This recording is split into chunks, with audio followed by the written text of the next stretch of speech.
Wherever you go, whatever you do, throw a little at it. Omax, Vest and Briefs. வணக்கம். தமிழ் ஜனம் செய்திகளை வழங்குவதற்காக நான் பிரகாஷ். கடற்கரை தலைப்புச் செய்திகளை பார்ப்பதற்கு முன்பாக ஒரு முக்கிய செய்தி ஒன்றை பார்க்கலாம்.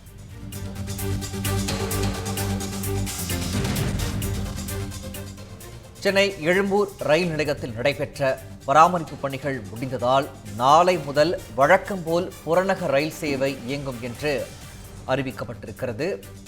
விவரங்களை செய்தியாளர் சந்தோஷ் வழங்க கேட்கலாம். சந்தோஷ், விவரங்கள். வணக்கம். சென்னை எழும்பூர் ரயில் நிலையத்தில் திட்டமிட்ட காலத்திற்கு முன்பே இந்த பணிகள் முடிந்திருப்பதால் ரயில் சேவையை நாளை முதல் மீண்டும் புறநகர் ரயில் சேவையை துவக்கப்படுவதாக தெற்கு ரயில்வே சார்பில் தற்போது அறிவிப்பு வெளியிடப்பட்டிருக்கிறது.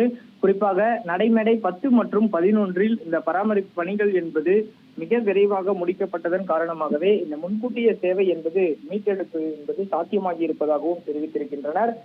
5ஆம் தேதி தான் இதற்கான ஒரு புறநகர் ரயில் சேவை என்பது துவக்குவதற்கான நேரமாக இருந்தது. ஆனால் முன்கூட்டியே 3ஆம் தேதி நாளைய தினத்திலிருந்து இதனால் புறநகர் ரயில் சேவையினுடைய துவக்கம் இருக்கும் என்றும் தெரிவித்திருக்கின்றனர். குறிப்பாக பிப்ரவரி 27ஆம் தேதி முதல் அமல்படுத்தப்பட்ட தற்காலிக இந்த புறநகர் ரயில் கால அட்டவணை என்பது திரும்ப பெறப்படுவதாகவும் தெரிவித்திருக்கின்றனர்.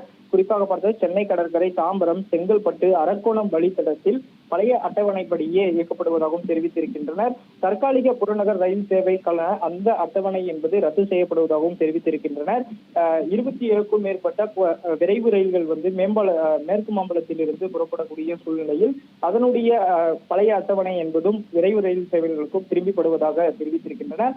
அந்த வகையில் நாளை முதல் சென்னை எழும்பூர் ரயில் நிலையத்தில் புறநகர் ரயில் சேவை என்பது மீண்டும் துவக்கப்படுவதாக தெற்கு ரயில்வே சார்பில் அறிவிப்பு வந்திருப்பதும் குறிப்பிடத்தக்கது.